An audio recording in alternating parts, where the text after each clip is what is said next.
She watched him smile at the cameras outside the courthouse, his new girlfriend's hand tucked neatly into his. 23 years of marriage, and this was how it ended. Not with an apology, not with honesty, but with a paternity test he demanded for their own daughter. He wanted to erase her. He wanted to rewrite history. But what he didn't know was that she had been quietly collecting receipts for 2 years. And today, the truth he tried to bury was about to claw its way to the surface. Michael Crawford was the kind of man people noticed. Not because of looks, though he was handsome enough, but because of presence. He commanded rooms without trying. By 48, he'd built a commercial real estate empire worth $300 million. Magazine covers, charity galas, a beautiful family. From the outside, it looked perfect, but Jennifer Crawford knew better. She'd known for years that perfection was just another product her husband sold to the world. They met in college, both studying business at Northwestern. Jennifer was quieter than Michael, more thoughtful. While he chased deals and connections, she chased meaning. She wanted to teach, maybe write, but when they married at 24, and when their son Ethan came 2 years later, those dreams got folded up and put away like winter clothes. Not abandoned, just postponed. Their daughter Madison arrived 3 years after that. Jennifer became the foundation of their family while Michael became its public face. For 15 years, it worked. Or at least, it looked like it worked.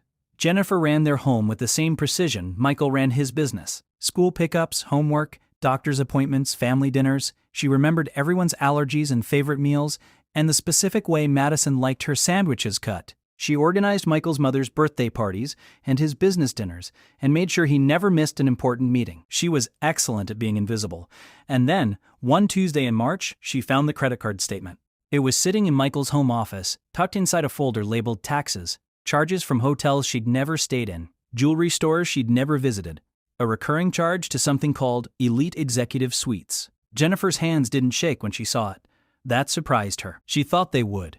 Instead, she felt something cold and clear settle into her chest. This wasn't shock. This was confirmation. She'd felt him pulling away for 2 years. The late meetings that ran past midnight, the business trips that stretched longer than they needed to, the way he stopped asking about her day or kissing her goodbye in the mornings. Before we dive deeper, let us know in the comments where you're watching from. We'd love to hear from you. And if you're new here, click on the subscribe button so you never miss any of our upcoming videos. Jennifer didn't confront him that day, or the next. She did something smarter. She started documenting everything. She opened a separate email account Michael didn't know about. She photographed every suspicious statement, every receipt, every unexplained charge. She hired a private investigator, paying cash she'd been saving from her part-time bookkeeping work. And 6 weeks later, she had a name. Amber Sinclair, 29 years old, marketing consultant. They'd met at one of Michael's corporate events 18 months ago. The affair wasn't casual. It was structured, regular. Thursday evenings at the executive suites, weekend trips disguised as business conferences, dinners at expensive restaurants on the other side of town where none of Michael's associates would see them. Jennifer sat in her car outside a Starbucks reading the investigator's report, and she felt something crack open inside her chest. Not her heart. That had broken quietly over months. This was different. This was the sealed door she'd been holding shut, finally giving way. She drove home, made dinner, helped Madison with algebra homework, and waited for Michael to come home from his Thursday meeting. When he walked in at 11:15 smelling like wine and expensive perfume, she asked him directly, "Are you having an affair?" He didn't even hesitate. He said yes. What shocked Jennifer wasn't the admission. It was what came after. Michael didn't apologize. He didn't beg for forgiveness. Instead, he told her he'd been unhappy for years, that their marriage had become a routine he couldn't stand anymore, that Jennifer had stopped being a partner and become just a mother and a housekeeper, that Amber made him feel alive again. He said it all calmly, like he was explaining a business decision, and then he said he wanted a divorce. Jennifer asked about the kids. Michael said they'd adjust. She asked about their life together, everything they'd built. He said people change, and he wasn't the same man she married. Then Jennifer asked the question that changed everything. She asked if he loved Amber. Michael hesitated, just for a second. But it was enough. He said he thought so. 2 months later, Michael moved out. He rented a penthouse downtown and Amber moved in a week after that. The kids were devastated. Ethan, now 17, went quiet and angry. Madison, 14, cried every night for 2 weeks. Jennifer held them both and promised it would be okay, even though she wasn't sure she believed it herself. And then the divorce proceedings started. Michael hired one of the most aggressive family law attorneys in the state, and that's when things turned ugly. Michael didn't just want a divorce, he wanted to win. His attorney filed a motion questioning the paternity of Madison. Not Ethan, just Madison. The court documents claimed there was reasonable doubt about Madison's biological parentage and requested DNA testing before finalizing custody and financial arrangements. Jennifer read the filing 3 times before she understood what she was reading. He was claiming Madison might not be his daughter. Her Madison. The girl with Michael's exact eyes and his stubborn chin and his terrible singing voice. The girl who'd called him daddy every single day of her 14 years. He was willing to destroy his own child just to avoid responsibility. Jennifer's attorney was furious. He called it a humiliation tactic, a strategy to pressure Jennifer into accepting a worse settlement. But Michael's attorney argued it was about truth and financial responsibility. The judge allowed the test. When Madison found out, she locked herself in her bedroom for 6 hours. Ethan punched a hole in his bedroom wall. Jennifer sat on the bathroom floor and cried for the first time since Michael had left. Not because she was afraid of the results, she knew the truth, but because the man she'd loved, the man she'd built a life with, was willing to use their daughter as a weapon. The DNA test was scheduled for a Wednesday afternoon at a medical clinic downtown. Jennifer drove Madison in silence. Her daughter stared out the window, her face blank. When they arrived, Michael was already there with Amber. Amber stayed in the car, but Jennifer saw her through the tinted windows, scrolling on her phone like this was just another errand. The test took 10 minutes.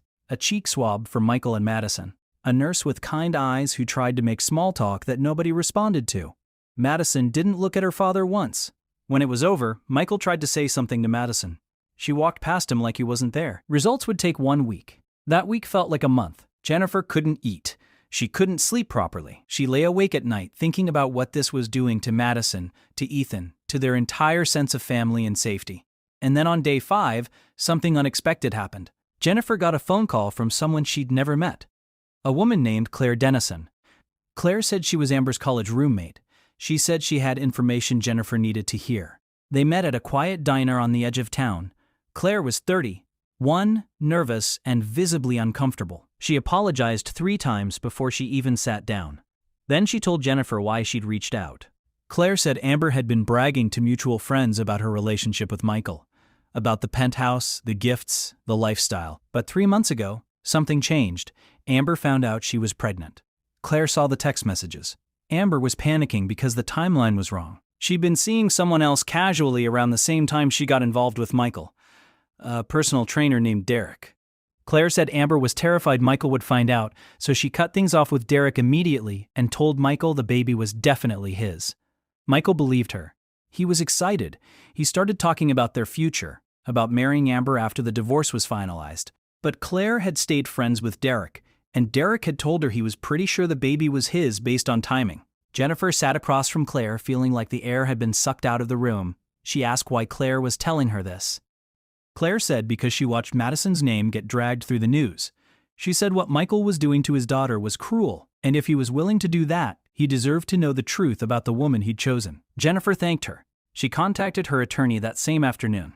By the end of the week, they'd arranged for a second paternity test, one Michael didn't know was coming. And when the court date finally arrived to review the results of Madison's test, Jennifer walked into that courtroom with something Michael never expected: certainty. The judge opened the envelope containing Madison's DNA results first. Michael Crawford was confirmed as the biological father. 100% match. Madison exhaled beside Jennifer. Ethan squeezed his mother's hand. Michael looked relieved. His attorney started to speak, but Jennifer's attorney stood up and presented a motion, a request to admit additional evidence relevant to Michael's character and credibility. The second envelope. Michael's face changed when he saw it. He looked at Jennifer for the first time that day, really looked at her, and Jennifer looked back. The judge opened it. The room went silent. The child Amber was carrying was not Michael's. Genetic testing showed 0 paternity match. Michael stood up. His attorney tried to stop the proceeding, but it was too late. The truth was out. Amber was pregnant with another man's child and had been lying to Michael for months. The judge didn't just rule on custody that day. She made her opinion very clear. Michael's credibility was destroyed. His accusations against his own daughter looked exactly like what they were: cruelty disguised as principle. Jennifer was granted primary custody of both children. Michael was ordered to pay significant child support and cover all educational expenses. The settlement Jennifer received was more than fair. But the real victory wasn't financial. 6 months later, Jennifer and the kids moved to a smaller house near Madison's high school. It had a backyard and a porch and room for everyone to breathe. Ethan started therapy and began talking to his father again. Cautiously, Madison took longer. She still didn't answer Michael's calls, but she smiled more. She laughed with her friends again. Jennifer went back to school part-time to finish her teaching degree, something she'd set aside 20 years ago. It felt like reclaiming a piece of herself she'd forgotten existed. Michael and Amber broke up 2 weeks after the court hearing. She moved back to Ohio. He stayed in the penthouse alone. Jennifer didn't hate him. That surprised her too. She just felt sad for him.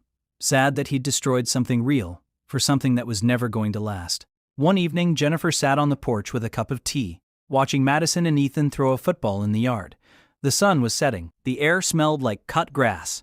And for the first time in years, Jennifer felt something she'd almost forgotten. Peace. Not happiness, not yet, but peace. The kind that comes from knowing you survived something that was supposed to break you. And you didn't just survive. You protected the people you loved most. So let me ask you, what would you have done in Jennifer's position? Would you have fought back immediately? Or would you have waited and gathered evidence like she did? And how do you think Michael will feel years from now when he realizes what he lost? Share your thoughts below. We read every single comment. And if this story stayed with you, hit that subscribe button, because the next story we're bringing you will stay with you even longer.